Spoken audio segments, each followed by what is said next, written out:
Quality Future, and we are going to start with David Cousino with this topic of establishing an insights function where one never existed. I mean, it's the establishment of a completely new department, insights department.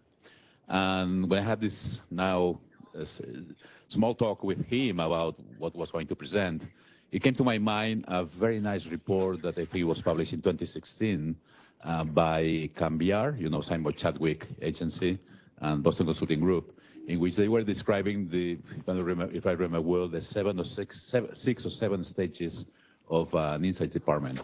So from a mere take order, order taker, sorry. Sometimes I change the order. Order taker of surveys, insights, whatever, to being very strategic at the center of the strategy of the company. And as I mentioned before, COVID changed many things. And after COVID, I've been asked by different associations in Europe particularly to bring some end clients that could talk about their experience on how they have converted their insights department. Because, as I said, after COVID, technology was there, all the insourcing capabilities were there, and there is a quite important transformation in many insights department into this insourcing world. And it also made me reflect that maybe this report of 2016 should be updated, because I think the basis is still good, but of course now the tools that you count with are much more developed. I mean, now we have another great suite of tools. So that's why I think it's extremely interesting that now, David, with your experience in so many big companies, and we were talking that you come from being very well used to have the best of the best, and suddenly you need to build from scratch an insights department. So how has been this experience? Yeah. Please tell us. Thank you. Let me give you a little bit of background on why I'm here talking about this topic, because it's very different than the other topics I think that we've heard, where people are coming in and sharing research that they've done. During the course of working with Monique on this session, I was sharing with her what it was like at, moving from an organization that's always had an insight department to an organization that wanted to start one. And I was kind of talking about my experience doing that. And Monique asked me, would you mind just speaking for like 20 minutes on the topic of what that experience has been like? And so I kind of put pen to paper to think about what lessons I learned or what my observations were.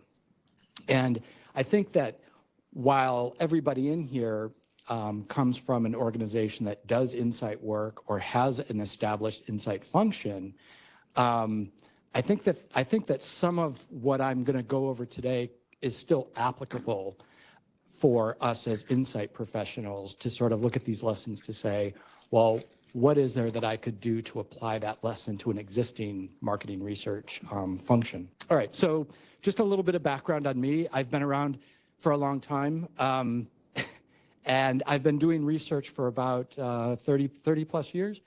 I've been on the agency side at what is now Nielsen. I started out at the Bases Group, if people remember the Bases Group, now Nielsen. I was at Ipsos. I spent about a little over 18 years at Unilever, did some time at Newell Brands, was at AB InBev in the beer business. And then I was at Cynosure, and now I'm at James Hardie. And those last two organizations, I was asked to come in and create an insight function where one didn't exist.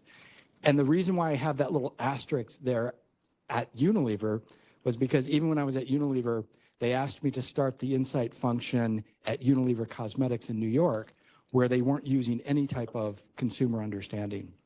So that was probably one of the best times that I had when I was at Unilever, was establishing that, because it gave me the opportunity to look at all of the tools that Unilever used across the business and sort of handpick the ones that I thought were the most effective and create a function that way.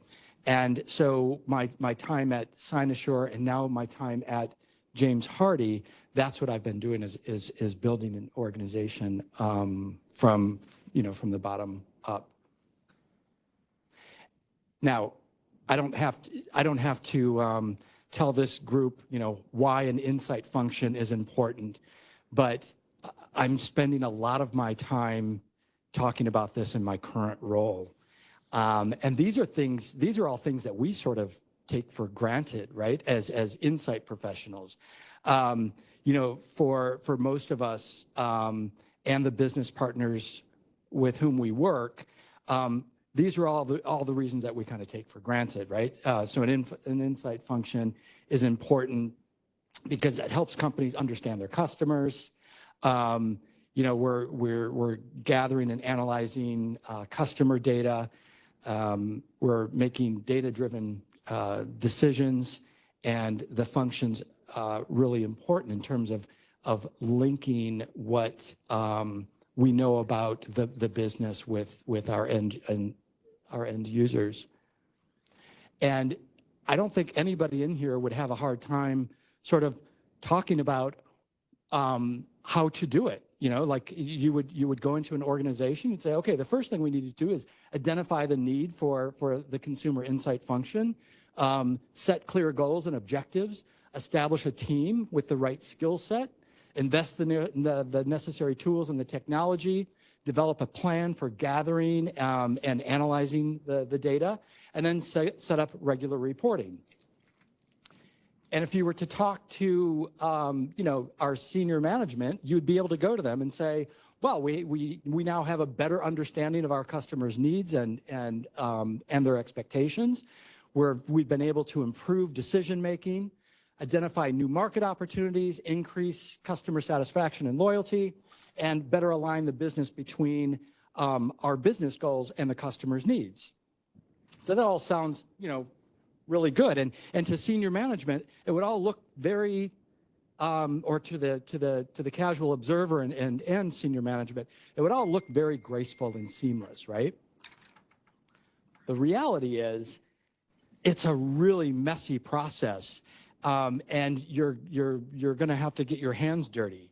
And so what I learned was when you don't have any of the structures in place and you sort of have to build them from the ground up, nothing is seamless and nothing is graceful. And so what I'm going to share with you are David's top 10 lessons learned about building an insight function from the ground up.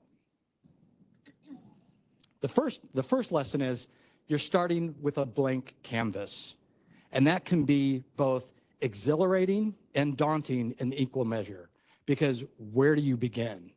And so what I would say is avoid the temptation to jump in and start doing a bunch of research. Take the time, get the breathing room to really understand and learn the business, understand where the real knowledge gaps are that are important to fill, and take your time. The first time that I did this was at Unilever Cosmetics, and I jumped in and immediately wanted to hit the ground running because I had a blank canvas. And what I learned was I actually duplicated a lot of learning that we already knew, because there were newer people in the business. They didn't know that learning already existed. And I kind of jumped in running. So you kind of have this blank canvas. Lesson number 2, you never have a blank canvas. Because when you get in there, you're going to discover that people have been doing stuff on their own. And a lot of it is messy. And what I mean by a lot of it is messy, they've executed research that wasn't needed. They executed research without research expertise. And so what I found was that there's a lot of stuff that was done that probably shouldn't have been done. It wasn't done correctly. It wasn't cascaded.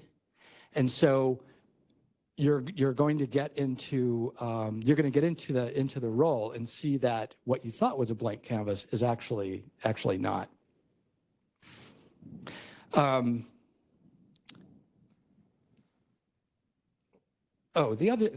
sort of like the lesson here is look for clues what has been done in the past, right? So what's been completed, who commissioned the work, who executed it, what agency partners were they using, how much was spent, and how was the learning used? And one of the things that I found when I joined James Hardie was that they were using a lot of sort of mom and pop type research agencies that didn't necessarily know a lot about research, but they really knew how to sell it in. And so I spent probably my first 6 months unraveling stuff in the business that probably shouldn't have been leveraged or used. And we spent a huge amount of money on it. The other one is, this is a really positive one, you can fast track where the organization is in terms of the research methodologies and tools. You don't need to start at the very beginning of where marketing research started and get the organization up to speed that way. You can actually fast track the organization. And that's what I've been doing at James Hardie, is we've jumped into using AI tools. We've jumped into using some of the more innovative methodologies, and we've kind of fast-tracked things. If you think about how telecommunications have been developed on the African continent, they basically skipped landlines and went right to mobile phones. And there are some parts of the world that skipped right to smartphones. When you land at an organization that doesn't have an insight function, you can fast-track them to the most updated methodologies, and you don't have to spend time sort of dismantling old ways of research methodologies. I know that when I was at Unilever, it took a long time to change methodologies. And when I say a long time, I mean years, because they had so much invested in protocols that they had used for years. And they continued to use them because they had all of their foundational understanding that way. So it took a long time to move to new methods. And even when we did move to new methods, it took a long time of sort of like testing the testing before it actually was adopted. So one big advantage here is that if you're starting a new function, you can jump right in to the latest and greatest. Avoid hiring an army of people right away. If I would have told you what the type of team that I needed when I first started at James Hardie versus the team that I'm assembling now, and I've been there just about 18 months, it's completely different. And again, sort of taking the time to really learn the business and understand what the business needs will help guide you on the kind of team that you need to deploy.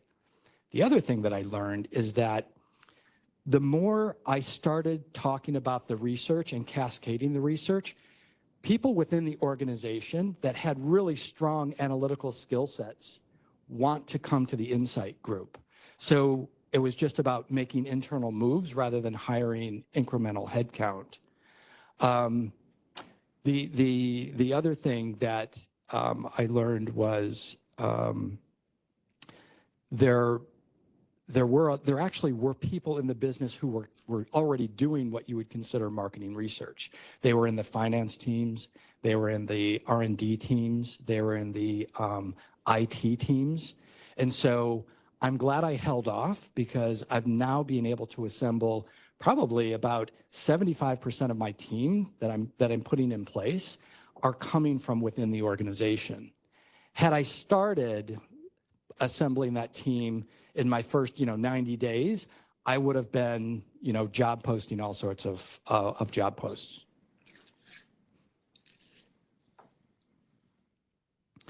All right. Be prepared that you're going to be doing a lot of the research yourself, and it's going to feel like you're trying to assemble a car while you're driving it. And I love doing research, and it had been, like before I started at Cynosure, it had been a long time since I was writing screeners, approving questionnaires, analyzing data coming in. But if you were in the position like I was in, where I was a one-person show, I was in the thick of it, and so you just have to be prepared to get your hands dirty. It's not a bad thing. Everybody loves doing research, but it did. You know, there were times that I was writing the screeners and moderating groups as well, because I didn't have the budget and I didn't have the team to help me out.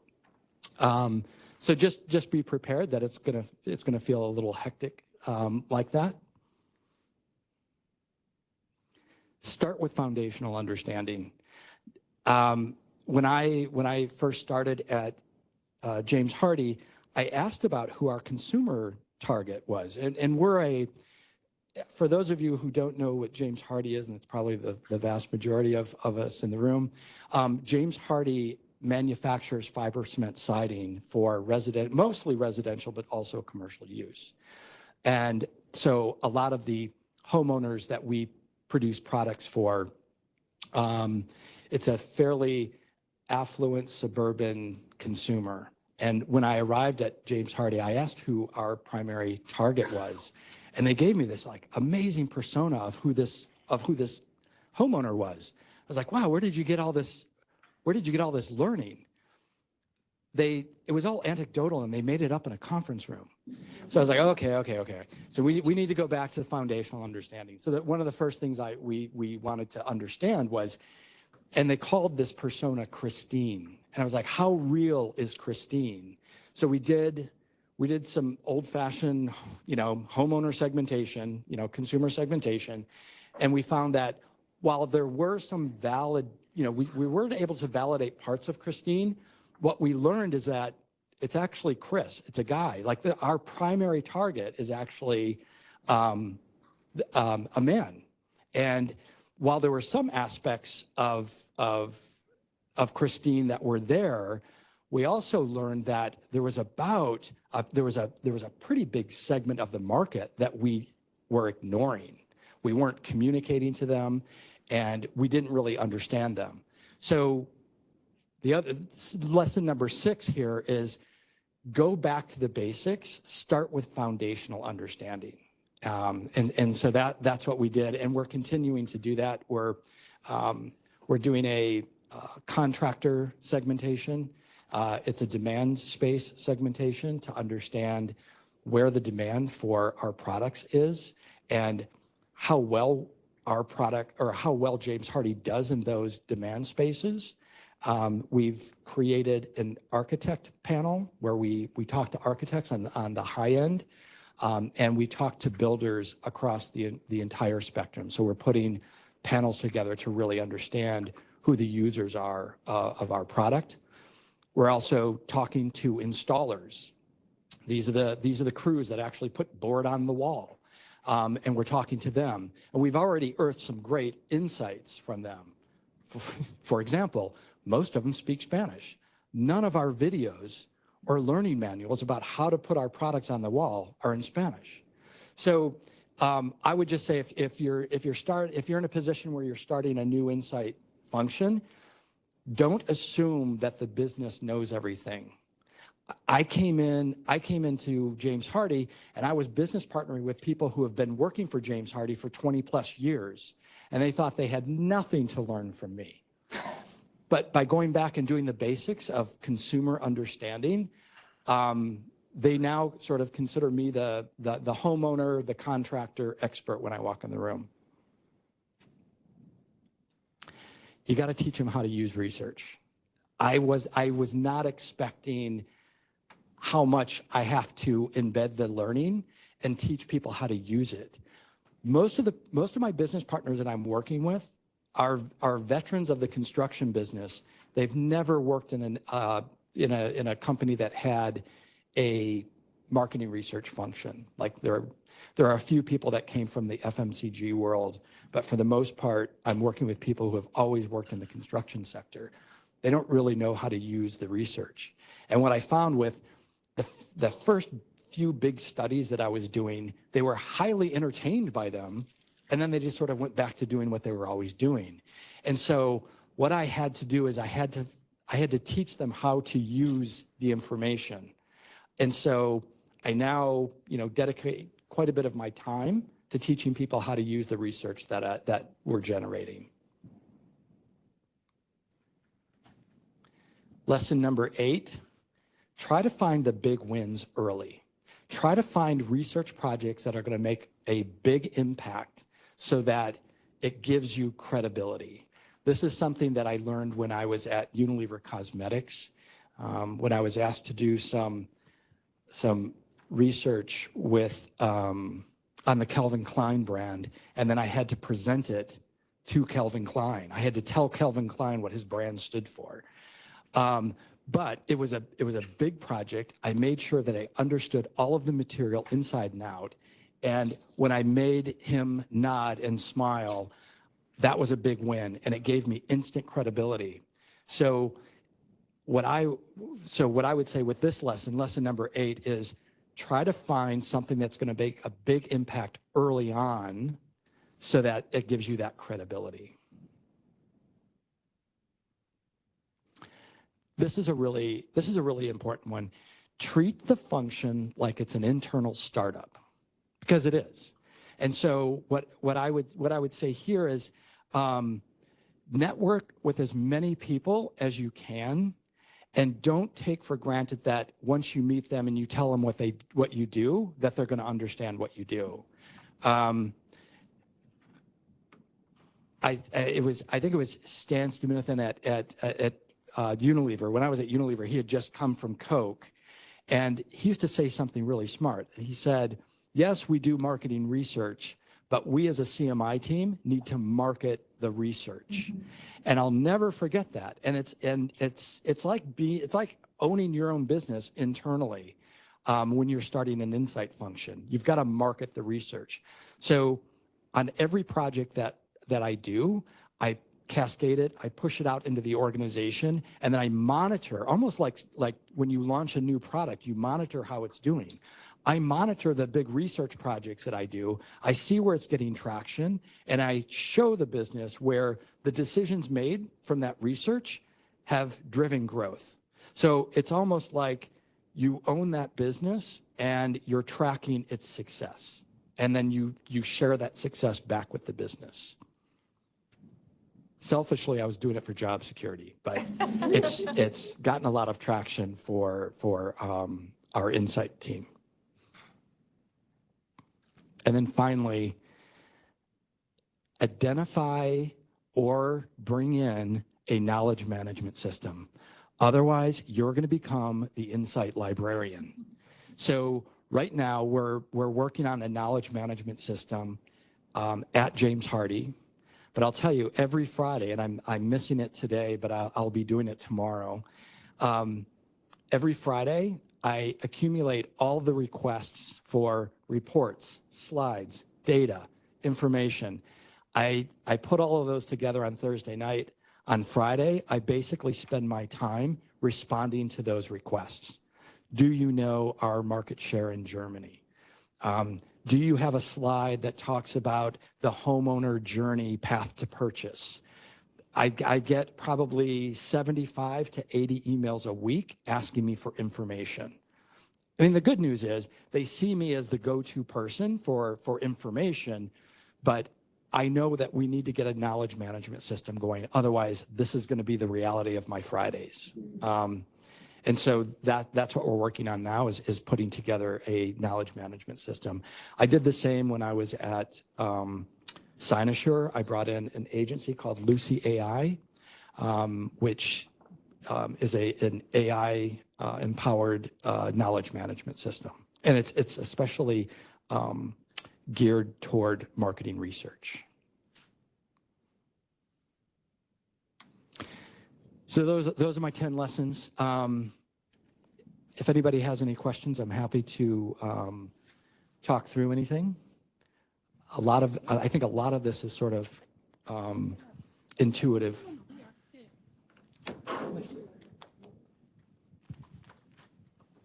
Thank you. I thought this was really, really insightful, even if it is intuitive. I think just hearing it all spoken through is super valuable.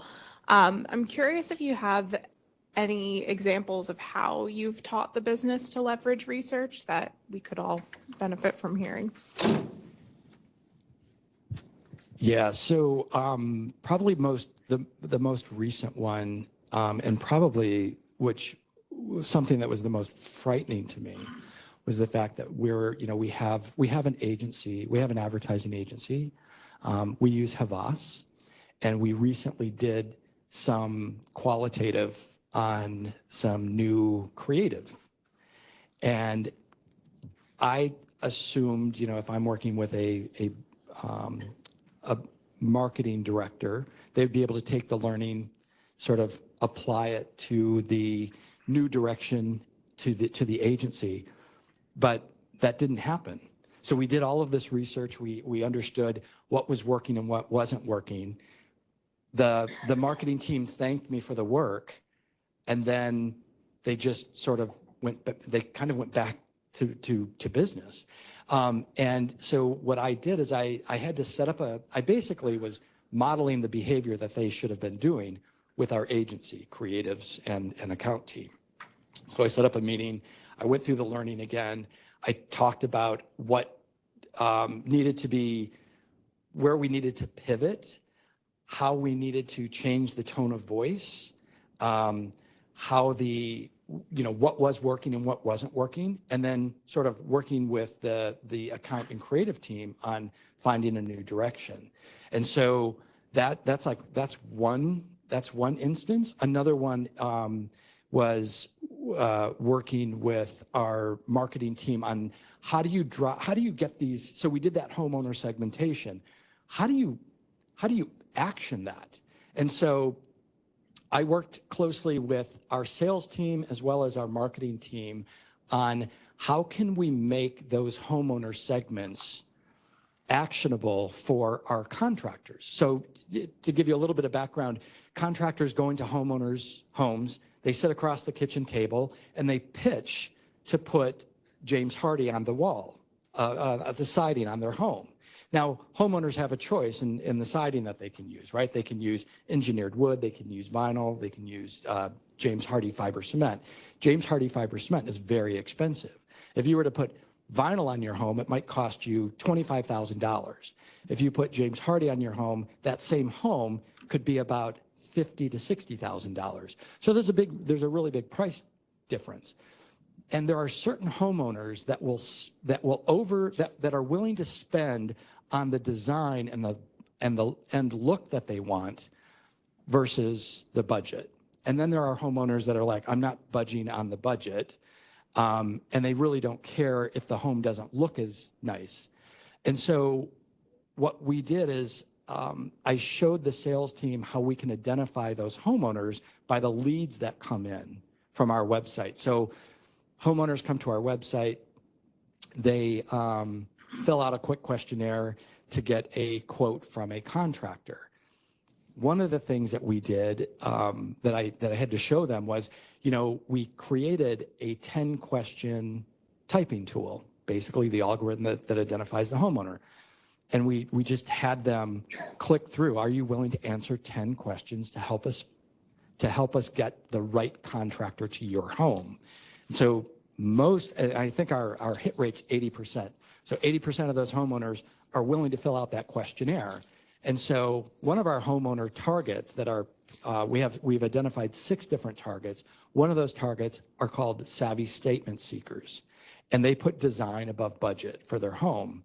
And so we taught our sales and marketing team how to identify those people with the algorithm, and then we taught contractors what's the difference between all these segments and how do you talk to each one? What are the barriers and triggers of home design with those homeowners? And so now we've integrated in almost like a sales pitch for each of those different segments, how to talk to them. So that's something that I think maybe at a Coca-Cola, your sales team would know how to use that information automatically. But now, I have to show the salespeople, the sales team how to use that information, how to integrate it into our website and how we identify leads, and then teach the contractors how to use that information when they go to pitch. And so now we're rolling that out, and we've seen we did a pilot with 2 different contracting companies, one in Texas and one on the East Coast, just outside of Boston. And their close rate went from, for James Hardie projects, their close rate went from 35%, and the one in Boston's up to 58% close rate. And in Texas, the close rate went from the lower 50s, just under 70%. So, you know, we had to teach them how to use the research, and again, that was a big lesson learned. I sort of felt like, you know, I was doing all this research and it was getting stacked up, you know, in binders, but nobody was really using it. Right? Thank you. David, well, congratulations. Very interesting presentation. I think you could do another 10, a list of 10 attitudinal changes that you have been through, no? Because it's not the same to work at Unilever, where, as you said, with people that understand perfectly what you are talking about, and also you in your attitude and the way you approach conversations and the way you approach all these projects, you also had to change some things internally, no, in you. Yeah, and absolutely. So in the attitudinal, and also the sort of conversations you have, no? It's not the same to talk to people that are sophisticated in marketing and people that are not sophisticated, no? So this also, maybe I could invite you to think of 10 lessons on your attitudinal change. Yeah. I mean, one thing that I did notice about the teams at James Hardie, because they didn't have a marketing research department or an insight department, they're really data savvy because they were having to do it themselves. It was just the way that they were collecting the data. You know, was all over the place. But it's a highly analytical organization, and they were quite scrappy. You know, they had to be. They didn't have an insight group. But you know, like one of the things that came with that scrappiness was just some like really, really bad research that I've tried to bury. Yeah. Thank you.